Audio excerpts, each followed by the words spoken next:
Well, hello there, you gorgeous people, and welcome back to the channel. Or if you're new here, where on earth have you been? Pull up a chair, make yourself comfortable, because as your host, Nsabimana Fabrice, I've got a lineup of stories this week that are so wonderfully peculiar, so utterly charming, they might just make you snort your tea out. We're diving headfirst into the kind of news that doesn't always scream from the front pages, but honestly probably should. These are the little gems, the delightful oddities, the tales that remind you the world is still a rather brilliantly bonkers place. Now, I know what you're thinking, Fabrice. What marvels have you unearthed for us this time? And let me tell you, it's a veritable smorgasbord of the surprising and the heartwarming. We've got everything from twins with a tale that'll have you reaching for the tissues, good ones, mind you, to animal friendships so unlikely they sound like the start of a rather questionable joke, and that's just for starters. Honestly, the things that go on when we're all busy scrolling through cat videos, it's a wonder. So buckle up, buttercups, because we're about to embark on a little journey through the stories that made me gasp, giggle, and occasionally go, "Oh," this week. These are the tales that prove that even in the everyday, there's always something extraordinary bubbling just beneath the surface. You might find yourself surprised, a little bit amazed, and hopefully thoroughly entertained. Ready? Of course you are. Let's get on with the show. Right then, first up, we have a story that honestly, it just gets you right there, doesn't it? It's about a set of twin boys and, twins. They share everything, don't they? Womb mates from the get-go, finishing each other's sentences, probably borrowing each other's socks without asking, the usual twin shenanigans. But these two little chaps, they have a story that's a bit more than just your average double act. There's a one big difference, as the papers are so delicately putting it, that sets their journey apart. Now, when they were born, everyone cooed and ahed, two beautiful baby boys, a perfect pair. But as they started to grow, it became apparent that one of them was facing a challenge the other wasn't. I won't go into all the medical jargon because, frankly, I'd probably get it all muddled up and sound like I'm reciting a particularly dull shopping list. But suffice it to say, it was significant. It was the kind of difference that could, for some, cast a rather large shadow over their childhood, over their future. But here's where the story takes a turn for the absolutely brilliant. These boys, bless their cotton socks, they haven't just coped. They've absolutely thrived. It's like they took one look at this big difference and said, right, is that all you've got? Challenge accepted. Their resilience, honestly, it would put most of us grown-ups with our moans about a rainy Tuesday to shame. They've tackled every obstacle with a spirit that's just infectious, and the bond between them, it's something else. The twin without the specific challenge has become this little champion, this unwavering support system for his brother. Not in a patronizing way, mind you, but in that beautiful, unspoken way that siblings sometimes have. They're a team, a proper little dynamic duo, navigating the world together, one giggle, one scraped knee, one triumph at a time. It's an absolute masterclass in brotherly love. Their parents, of course, are just bursting with pride, and who can blame them? They've fostered an environment where difference isn't seen as a deficit, but just another part of the rich tapestry of who their sons are. They've encouraged them to pursue their passions, to explore their limits, and to never, ever let anything hold them back from living life to the absolute fullest. It's a testament to incredible parenting, really. You see them playing together, and the joy is just palpable. One might be adapting a game slightly, or the other might be offering a helping hand without even thinking about it. It's just second nature.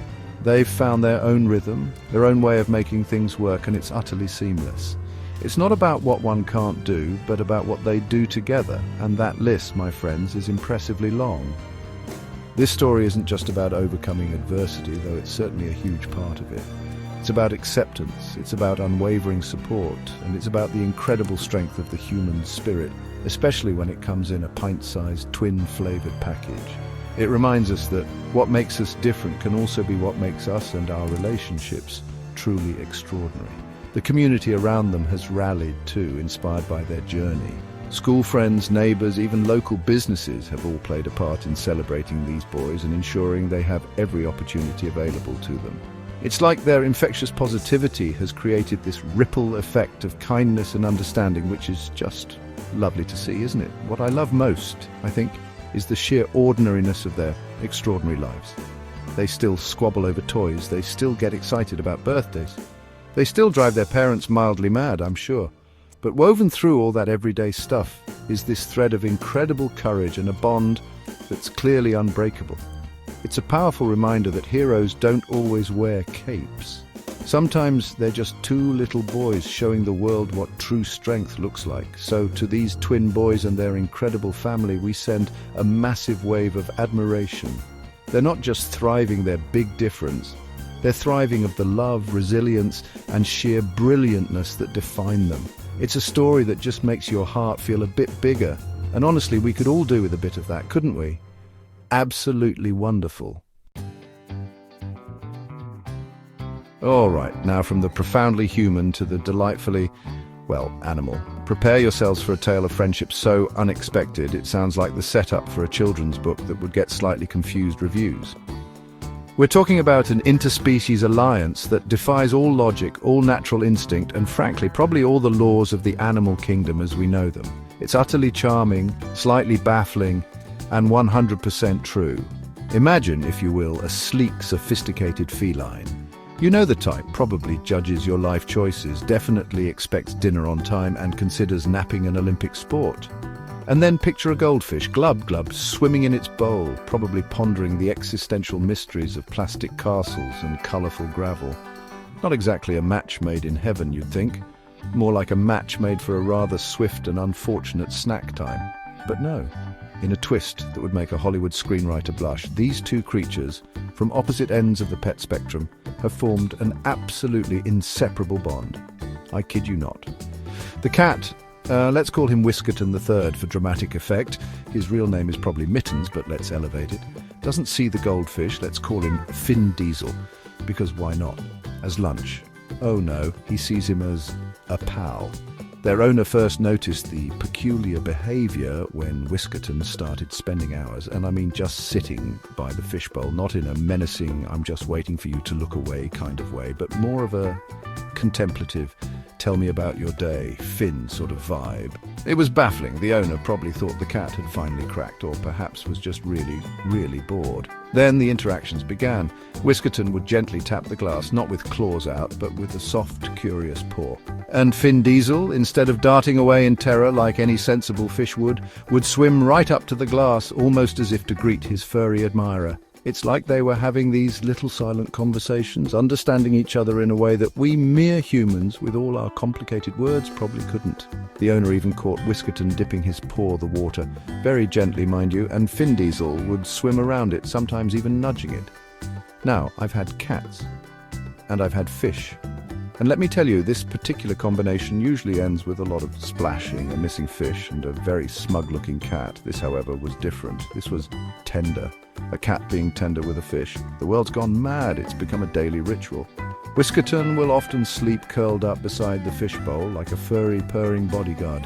He'll watch Finn Diesel swim for ages, occasionally meowing softly at the glass, as if offering words of encouragement or perhaps just commenting on Finn's excellent swimming technique. And Finn seems to genuinely enjoy the company. He's more active, more engaged when Whiskerton is around. Experts, because of course experts have weighed in, probably scratching their heads and adjusting their spectacles, are a bit stumped. Some say it's a case of mistaken identity, others suggest it's just a very unusual display of curiosity, but I like to think it's simpler than that. I like to think it's just friendship, pure and simple, in one of its most wonderfully bizarre forms. This story is a delightful reminder that connection can blossom in the most unexpected of places, between the most unlikely of individuals. It throws all our preconceived notions about predator and prey, about natural order, right out the window, or in this case, right out of the fishbowl. It's a testament to the idea that sometimes all you need is a bit of curiosity and a willingness to see beyond the surface. So here's to Whiskerton III and Finn Diesel, the dynamic duo we never knew we needed. May their strange and beautiful friendship continue to baffle and charm us all. And may it remind us to look for the extraordinary in the ordinary, because sometimes the best stories are swimming just beneath the surface or purring contentedly beside it. Honestly, you couldn't make it up, could you? Chapter 3. Is it art, or did someone just leave their bins out? The curious case of the colossal crochet. Now, let's move on to the world of art, shall we? And when I say art, I'm not talking about a dusty old painting in a hushed gallery. Oh no, we're diving into something far more tactile, something that's got an entire town talking, scratching their heads and occasionally trying to sit on it. I'm talking about an art installation so wonderfully unusual it's redefined public art and possibly public knitting patterns for an entire generation. Picture this. You're strolling through your local park, minding your own business, perhaps contemplating whether a pigeon is judging your choice of sandwich, and then you see it. A tree, but not just any tree. This tree is wearing a jumper, a massive, brightly coloured, intricately patterned crocheted jumper. And it's not alone. The park benches are sporting crocheted leg warmers. The lampposts are adorned with woolly scarves. Even the town's rather stern-looking statue of some forgotten mayor is now rocking a rather fetching crocheted bobble hat. This, my friends, is the work of a mysterious collective of artists, or perhaps just one very enthusiastic individual with an industrial-sized yarn stash and a lot of time on their hands. They call themselves the Midnight Yarn Bombers, and they've transformed mundane public spaces into vibrant, whimsical wonderlands, one giant stitch at a time. It's like Banksy, but with more wool and significantly less angst. The initial reaction, as you can imagine, was a mixture of delight and utter bewilderment. Did a giant granny explode? Some probably wondered. Is this a protest against cold trees? Others, however, were instantly charmed. The sheer audacity of it, the burst of unexpected colour and texture in an otherwise grey urban landscape, it just brought a smile to people's faces. And isn't that what art is supposed to do sometimes? What's truly fascinating is the detail. These aren't just random bits of knitting thrown about, oh no. There are intricate patterns, little hidden creatures crocheted into the designs, even messages of hope and positivity woven into the fabric. It's clear that an immense amount of skill, dedication, and probably a fair few cups of tea went into creating these pieces. Each installation is a labor of love, a gift to the community. The impact has been quite extraordinary. People are stopping, they're talking to each other, they're taking photos. Children are mesmerized by the textures and colors. It sparked conversations about art, about public space, about the importance of whimsy in our lives. It's made people look at their familiar surroundings with fresh eyes, to see the potential for magic in the mundane. Of course, there have been a few grumbles. It'll get ruined in the rain, some have tutted. What's the point, others have muttered. But the overwhelming response has been one of joy and appreciation. The Yarn Bombers, true to their mysterious nature, haven't sought any personal glory. They simply create, install under the cover of darkness, and then disappear, leaving behind their woolly works of wonder. The message, if there is one, seems to be about reclaiming public spaces, about injecting a bit of warmth and personality into our often impersonal environments. It's a playful rebellion against the ordinary, a reminder that creativity can be found anywhere and can be expressed in the most unexpected of mediums. Who knew crochet could be so subversive? This isn't just about making things look pretty, though it certainly does that. It's about connection. It connects the artist to the community, it connects people to their surroundings, and it connects strangers who stop to admire a lamppost wearing a hat. It's a gentle, colourful revolution fought with needles and yarn instead of placards and slogans. So if you happen to be in a town that's been visited by these mysterious yarn bombers, take a moment to appreciate their handiwork. Marvel at the skill, chuckle at the audacity, and perhaps feel a little bit warmer inside. It's a reminder that art doesn't have to be confined to galleries. Sometimes the most impactful art is the kind that meets you where you are, wraps you in a metaphorical and sometimes literal woolly hug, and makes your day just that little bit brighter. Bravo, Midnight Yarn Bombers, wherever you are. Chapter 4. She did what with a pogo stick, a record-breaking bounce to glory. All right, hold on to your hats and possibly your dentures, because our next story is all about pushing the limits, defying gravity, and doing something so utterly bonkers with a childhood toy that it's landed someone in the record books. We're talking about a feat of endurance, skill, and quite frankly, a level of bounciness that I can only dream of achieving, even after several strong coffees. Meet Esmeralda Higginsbottom, a name I've entirely made up for dramatic flair, but you get the picture. A woman who looked at a pogo stick, yes, that spring-loaded contraption most of us abandoned around the age of 10 after a nasty encounter with the pavement, and thought, you know what, I reckon I can do something truly epic with this. And epic she did. Esmeralda, or whatever her real, equally magnificent name is, decided she was going to break the world record for the longest continuous pogo stick journey. Now, I don't know about you, but my longest continuous pogo stick journey was probably from one end of the garden to the other, swiftly followed by a lie-down and a packet of biscuits. But Esmeralda? Oh, she had bigger plans, miles bigger. She trained for months, possibly years. Imagine the training montage. Her bouncing through rain, through shine, probably past bewildered onlookers and slightly annoyed squirrels. Her thighs must be made of actual steel, her sense of balance, otherworldly. Most of us can't stand on one leg for more than 30 seconds without wobbling like a jelly on a washing machine. She's doing it while hopping, for hours, days even. The previous record was, shall we say, daunting, a distance that would make most marathon runners weep into their energy gels. But Esmeralda, with her trusty pogo stick, probably named something encouraging like Boingy McBounceface or the Springbok of Destiny, set off with a steely glint in her eye and a presumably very well-padded pair of shorts. Her journey wasn't just a straight line on a nice, flat, forgiving surface. Oh no, that would be too easy for our Esmeralda. She bounced through towns, over little hills. Can you imagine pogoing uphill? Across county lines, all while maintaining that rhythmic, relentless bounce. Bowing, bowing, bowing, hour after hour. The dedication is just mind-boggling. Think of the chafing, the sheer mental fortitude required.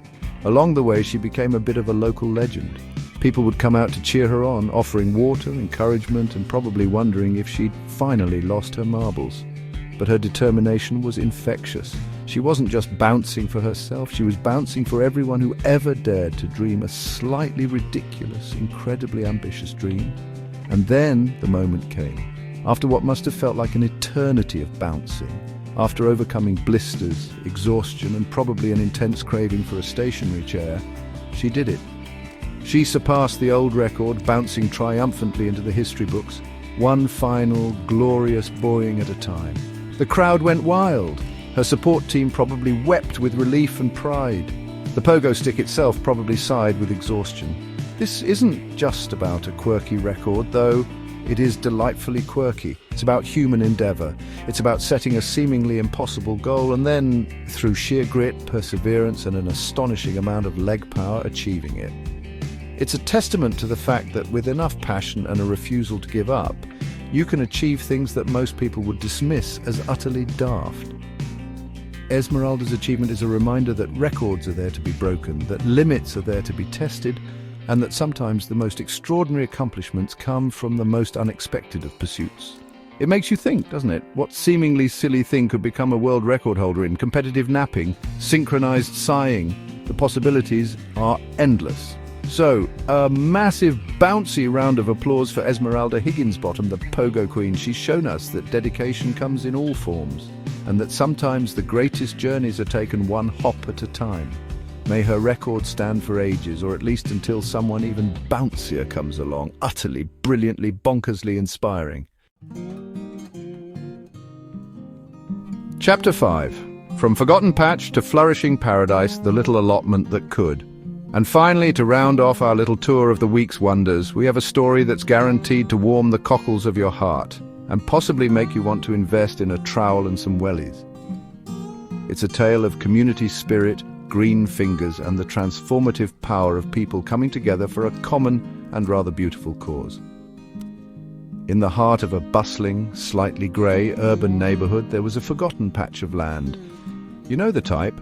Overgrown with weeds, a dumping ground for the odd discarded mattress, a place that everyone hurried past without a second glance.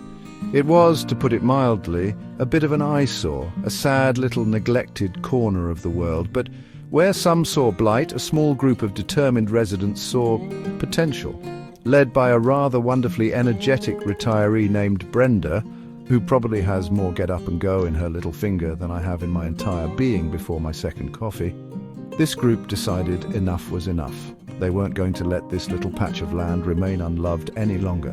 They had a vision, a community garden, a green oasis where flowers could bloom, vegetables could grow, and neighbors could connect. Now, transforming a derelict plot into a flourishing paradise is no mean feat, let me tell you. It takes more than just good intentions and a packet of seeds. It takes hard graft, dedication, and a whole lot of teamwork. And that's exactly what this community brought to the table, or rather, to the soil. They rolled up their sleeves, quite literally. People from all walks of life joined in. Young families, elderly residents, teenagers looking for something to do, local businesses donating tools and supplies.